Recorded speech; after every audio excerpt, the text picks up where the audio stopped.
what do you deserve? And even though it's Father's Day, I kind of wrote this message not thinking about Father's Day, although this thought did come to my mind that my dad used to always say to one of us at some point in time, you're going to get what you deserve if you don't cut it out. And you know what that was, right? But anyway, this is a good question to ask yourself, what do you deserve? And I hope that you feel like you deserve it all. But I think a lot more people probably lean more towards this, that they don't deserve this. And they might even say, this bad thing happened, so why is this happening? So this is why this is happening. God meant it for good, and we messed it up. Anybody ever say that? And then some people will say, oh, we caused this terrible thing in our life, whatever it is, or we asked for it. You ever say any of those statements? But if you believe that God is good, then all these statements do not relate to us at all. And when we say any of these negative statements, we are taking away the divinity within us. We are taking away our connection with God, because it's really kind of blasphemous to be saying that we don't deserve the good that is waiting for us. So I hope that when we ask that question, what do I deserve, that your answer should be, I deserve it all. Can you claim that right now? Yeah. I deserve it all. And that's the absolute truth. But we get bogged down in the human condition. We get bogged down by commercials on TV, by our friends being negative, by people doubting that they deserve something good in their life. Or you negate the good. You know, you tell your friends, oh yeah, I'm building a house. And your friends go, oh really? You know, like, oh, how do you afford that? Or, oh, where'd you get all that money? Those kind of negative things take away little bits of our good. But we can form a bubble around ourselves and not let something like that attack us. We can, even a new dress. How many people have even got a new outfit one time and somebody says, oh, I love your dress, and then somebody else says, oh yeah, well, where did you get that? You know, or how much did you spend on that? With sarcastically, which is not fair and not right. We should be joyful that people have something new. We should be joyful that we get to experience the good, that we get to share it with our friends or our family or whoever.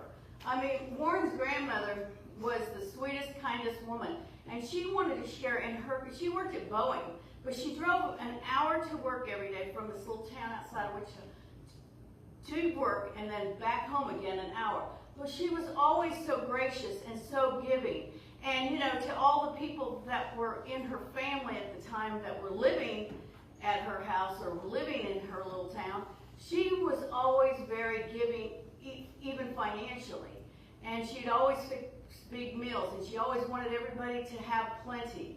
And the thing is that we should all live from that place where we are here to appreciate and love the abundance of all there is. And we don't always do that. And the more we beat down this idea that we don't deserve good, then all we are doing is taking ourselves down further and further and pushing ourselves further and further away from God's good, from God. And I don't want to live in that place. Do you want to live in that place? No, I don't think any of us do. And I know that some people will say those kind of negative statements I just had up there a minute ago, and they'll call it karma. You know, how many people have lived from that? Some people might think that people deserve that to happen to them. Oh, that person did me wrong so many times, and they deserve not to have that. You ever say that? Well, karma from Webster says this: the whole ethical consequence of one's acts considered as fixing one's lot in the future existence. That's when we say, oh, you deserve that, or oh, that happened to them because they were dirty dogging me, or dirty dogging their family, or whoever. And karma is kind of one of those things that we have to look at because it goes so negative so many times. But Fillmore defined it in the revealing word as this: the accumulated effects of the sins of past lives, the burden that those who believe in karma expect to carry for ages or until they work out of it. They are I love this statement, weary treadmill travelers from birth to death and from death to birth. Meaning they're never getting off that path. They're going to think, people will, especially if you believe in reincarnation, people will say, oh, I'll I'll just keep coming back to this life to fix what I did in this life. Or they'll say, oh, karma is when you die, you're going to get reincarnated so that you can come back and be better than what you were before. And, you know, I don't know what you believe, and I don't know what your theory is about this, but I love this because when you think about being on a treadmill travelers, that means you're never getting off, right? I don't want to be on that. I don't want to relive anything negative I've already experienced in life. Do you? I hope everybody says no. Exactly. But he continues with this. There is no such hopeless note in the teachings of Jesus. He came for the teachings of God. He came to bring a full consciousness of abundant life, complete forgiveness, redemption from all error thinking, which is what people label sins, is really just a mistake or an error of thought, something we might think in a nanosecond. That isn't the truth of who we are. And victory over death and the grave, thus delivering man from any occasion for re-embodiment and from all bondage to karma. So, if we live our life according to how we really truly want to live, we won't end up on that treadmill, reliving, trying to do better. No, in this very moment, we can forgive ourselves, we can forgive whoever it is that has trespassed against us, and we can move forward in the idea that we live in the abundant universe, complete with all of this, that we can utilize in everyday living. And I know that when you think about karma, you do think about that idea of, oh, they're going to get theirs one day. Anybody ever say that before? Yeah, I know you have. You might as well raise your hand, call yourself guilty, because it happens. We do that. We get mad at somebody and say, that's okay, I don't have to take care of this, because you know what? They're going to get theirs. And what does that mean? I mean, when we say that, what does that mean? You're saying that they're either going to get a consequence coming up, or when they get up there to what we call heaven, to be one with God, that God's going to say, sorry, you're not coming in. We get this idea in our heads from the human condition. Well, we all know that if God is all good, what? There is no bad. There's no taking away from the idea that we're all going to be in heaven, or that we can be in heaven right here on this earth, which is even a better thing. And if we believe that and think that, then guess what? We are the ones who have to start making this heaven on earth. And we can do this just by changing our idea about what we deserve. And we're all children of God, so we all want to experience the good, don't we? Yes.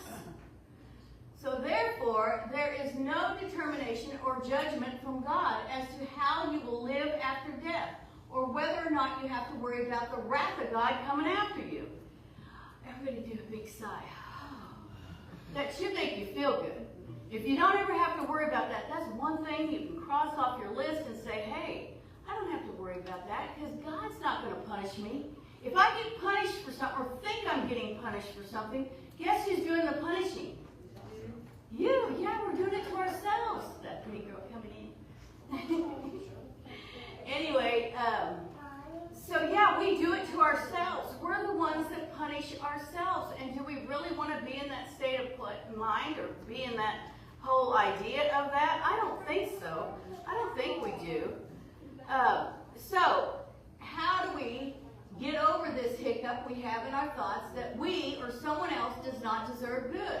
And this might sound silly, but it is by the grace of God. Isn't that cool?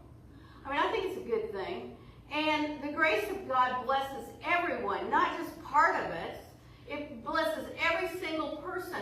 And when we realize that the grace of God blesses every single person, we can embrace that good. And we can also say it's not just for us. It is for everybody else that has done anything against us or that we think that has done anything against us.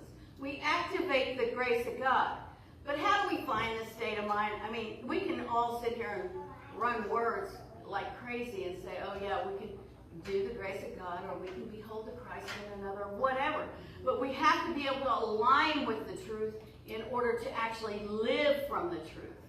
And like I said a couple weeks ago, the fifth unity principle is we must live what we know to be truth. We can't just sit here and throw around some words and throw around some ideas and not live from it.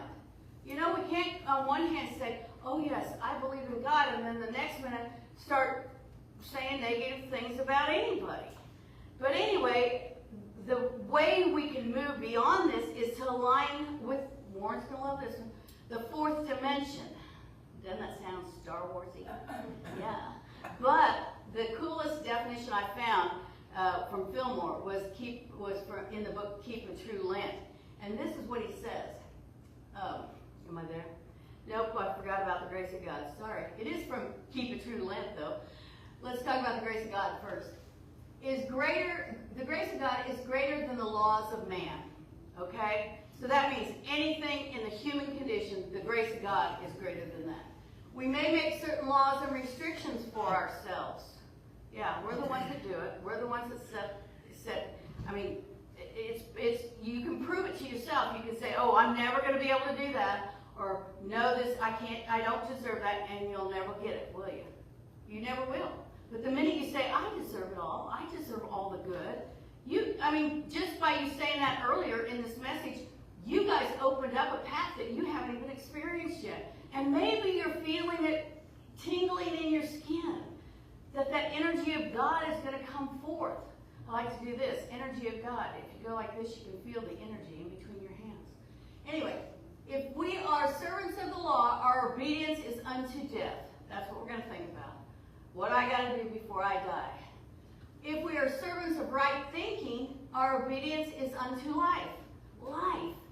Life is a synonym, not cinnamon. Well, it could be. No, just kidding. Anyway, life is a synonym for God.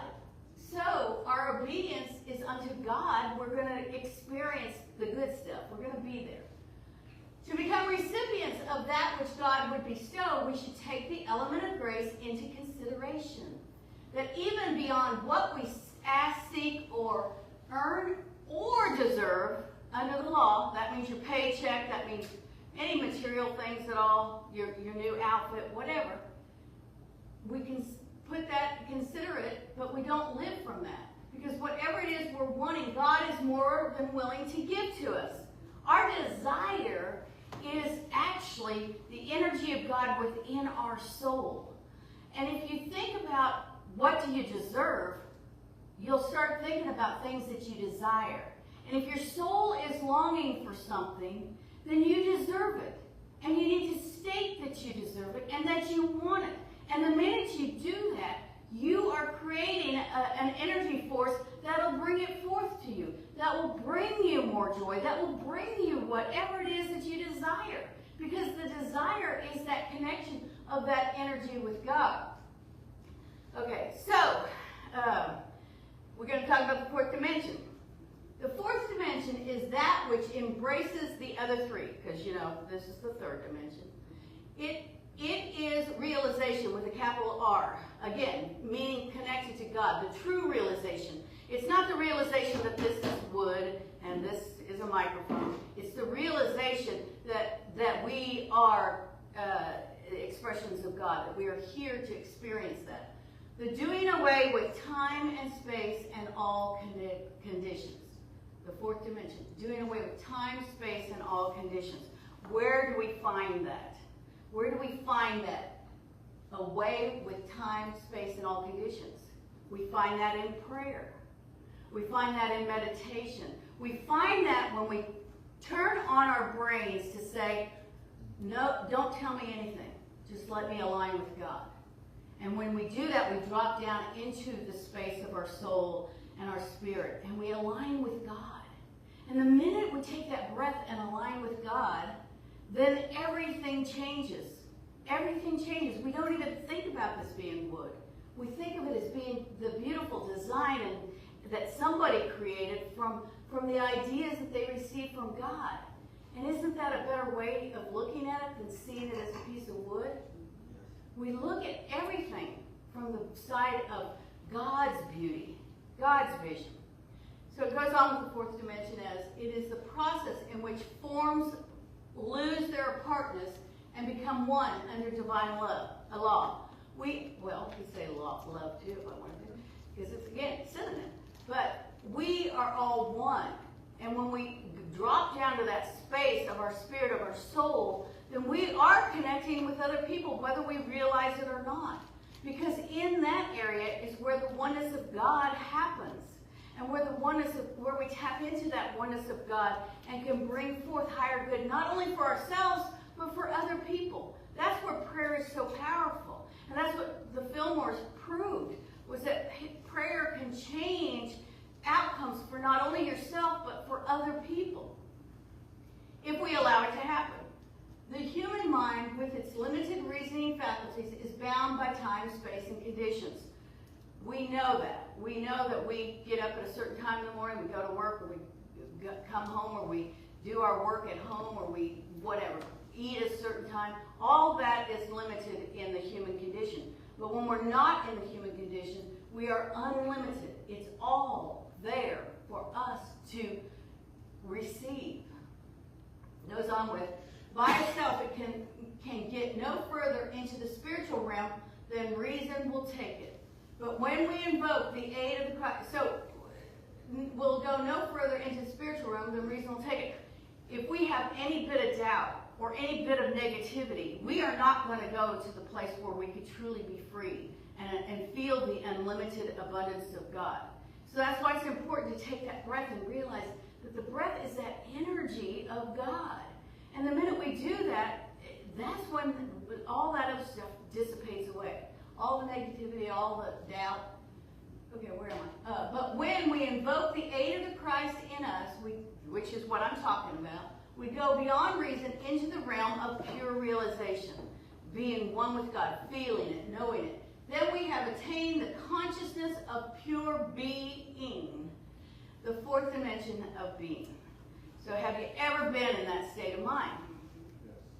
I hope everybody says yes, because I'm telling you, you've been there. Even if you don't think you've ever been there, you've been there. Because it could be in a prayer, it could be in a meditation, but I've said this before, it could be walking out the door and all of a sudden you notice something in the grass that's just beautiful. Or something in the grass that just makes you take a pause. Because it's in the pause where we connect. It's in the pause where we think about something more than our physical self. It happens, and we have it happen to us all the time. And the more we become aware of it happening in our lives, guess what? We're going to experience more and more and more of that sensation and that good. And all that other stuff goes away. All the negative stuff goes away instantly. We don't even have to work at it. That's the beauty of God's good. That's the beauty of God, the grace of God. Everything else goes away without any effort on our part. And we've talked about this now, that we have this pathway of getting there. And that does happen from prayer and meditation. It happens when we go to that place. And prayer is a simple solution for us to experience the good. Because, like I said, the minute we go to prayer, it changes everything. And we want to remember, though, that we don't want a prayer of supplication. We've all done it. We've all begged. We've all wished. We've all hoped for something else. But when we're in that state of mind where we're begging or all that, then we're not thinking in terms of, I deserve good. What do you deserve? I deserve good. I deserve it all. And if we're sitting there going, oh, please, dear God, please just let this happen, we're not really believing it, are we? No. We still have doubt, or else we wouldn't be saying it that way. We would say, if we are in the state of mind where we believe that we deserve the good, then we would say, God, I know that you're in the midst of all this, and you are going to bring forth the highest good, and I'm going to be elated and get to experience all of this. That's a whole different thing, isn't it? And it's two sides of the spectrum. And I know I want to be on this side over here, where we get to experience more. In the book Christian Healing, Fillmore says this about supplication. Instead of supplication, prayer should be a jubilant thanksgiving. Don't you love that? Prayer should be a jubilant thanksgiving. This method of prayer quickens the mind miraculously, and like a mighty magnet, draws out the spiritual qualities that transform the whole man or woman when they are given expression in mind, body, and affairs. Transforms the whole situation when we are in a prayer of thanksgiving. The more, and we know this, the more we give thanks for something in our lives, every little thing. Give thanks for your car before you pull away. Give thanks for having shoes on your feet. Give thanks for your outfit. Twirling those cans around. Whatever it is, give thanks. Because the more we give thanks, the more we're going to see that good. And it's a beautiful thing. And that is spiritual law. Spiritual law will guarantee more good in your life if you're giving thanks for things. And sometimes it's just like Shirley said today. Sometimes it's giving thanks for the things that don't happen. That's what you did. You gave thanks that he didn't have to have that surgery yet, that they're going to see what it's going to be like in a month. And we know how healing prayer works, and we know that God's good could be rushing in to change the whole outcome. And we don't even just have to say could. We could say it is, and that is making it a prayer of affirmation rather than a prayer of supplication. So we're saying that for you, Danny. We're saying it. Yes, and claiming it right here, right now. So, an example of a prayer that is not a prayer of supplication is the prayer we pray here every Sunday at the end of service, the prayer of faith. And Fillmore did not write that prayer. The person who wrote that prayer didn't even know that it aligned with Unity's teachings or their thinking. But the cool part is, it is a prayer of affirming. And it starts with, God is my help in every need. God is my help. And you can start right there. God is my help in everything that you do. You can say, God is my help. And it doesn't matter what is happening. It's going to change our whole outlook. It's going to make us see that something good is coming. I see that for you, Danny, for sure. And it will definitely and intensely change our pathway of where we're going and how we're feeling. And all we have to do is say that. And we don't have to beg God for anything. You don't have to beg anymore. God is already in the midst of our every need. Whatever we're thinking, whatever we're seeing or not seeing, God is right there. And prayer is simply acknowledging and affirming the existence of what we already know is to come. Because we go back to that idea of our desire within us. We deserve the good. We deserve it all. So if our desire is there, then it's going to come. It's going to come because God doesn't leave us hanging. Now sometimes, does it feel like that? You pray for something specific and you're thinking, well, why isn't my prayer getting answered? We've heard that a lot from different people. But then, at some point in time, everything changes. We don't know when that's going to be. We don't know how it's going to be. But when that changes, the people will come back, or you will all of a sudden realize, whoa, I was thinking at that time that I was praying that good is not coming forth. And why isn't it happening right then when I was saying that prayer? But we find out, no, that is not the truth of God. Because guess what? Whatever was supposed to happen next happened because of the grace of God. So, are you following me? Because you see, if we might think it's supposed to happen at a certain time, but God's good is going to make it happen whenever it is and how it's supposed to come through. So maybe it's not what we thought it was supposed to be. But we all have had examples in our lives that something happened, and then later we were like, gosh, that was the best thing ever. That was good that it happened that way. I mean, and it could have been something tragic. I mean, what comes to mind for me instantly in this moment is a couple of years ago when Warren had that PE, pulmonary embolism. I mean, he was feeling lethargic and stuff. He drove himself to the doctors. And then they say, they're going to put him in the hospital. And I'm like talking to him on the phone. I said, what? They're going to put you in the hospital? Why? Because he said, oh, they think I've had a PE. I was like, I don't know what PE is, but okay, whatever. You know, I'm just like messing with the boys. And then he says, I think you need to come up here and get my truck. And I'm like, okay. So I go up there and I start talking to the nurse to find out he could have died. And most, they call it the widower, don't they, or something like that? Widowmaker. Widowmaker, yeah. Because most people, when they have that happen, die instantly. So the good news was, the way it happened, it was a blessing because, you know, we found out he needed some blood thinners. And, you know, looking at it, if it wouldn't have happened that way, I might be up here being a widow, you know. But it turned out to be a good thing because it straightened out that health condition that we didn't even know was happening. And it wasn't like he hadn't had a physical or checkup or anything. It just all of a sudden happened. And of course, you know, that was from blood clots, and they don't know what that, and this is my little conspiracy theory, but you know, they say a lot of people that had the vaccines have had blood clots. So that, I say it's from that, but a lot of people say no, that isn't true. But that's neither here nor there. I don't even know. Okay. But we have to know that we have to be in that place where everything can change, where we know that the good is coming forth. And we can't go down the path of fear, because a lot of times that's what happens. You know, if we think it's not happening when we want it to happen, or that good's not coming forth because we've been affirming it,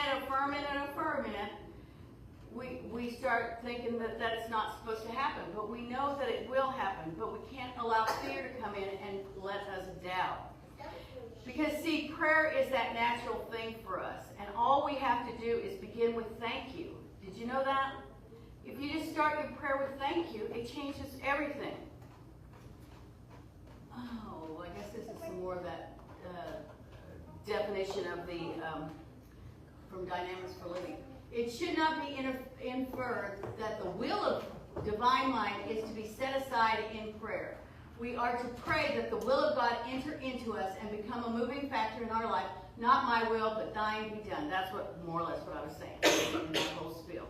We affirm that God is coming forth. We affirm and know that divine mind, that the will of God is, and think about this, it's not like here's we are here with our will, and here's God with God's will. No, it's the same thing.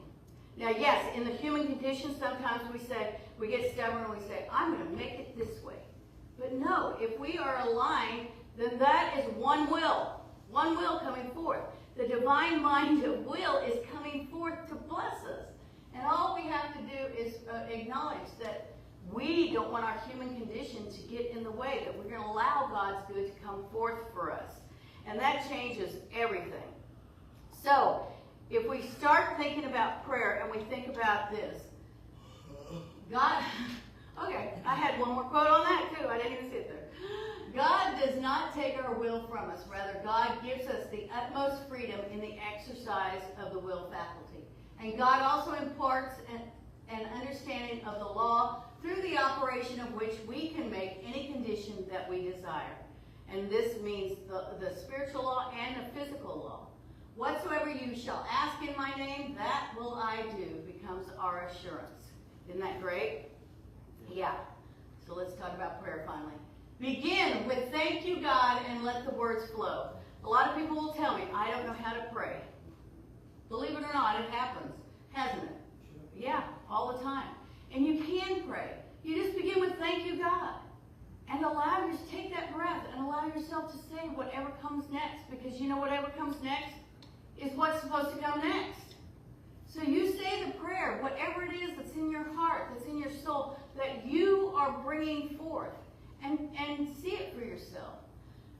It will be the perfect prayer that will allow us to believe that what we deserve is all things that we desire. What we deserve already exists and awaits us. Do you believe that? I hope you do. I hope you know that whatever it is, you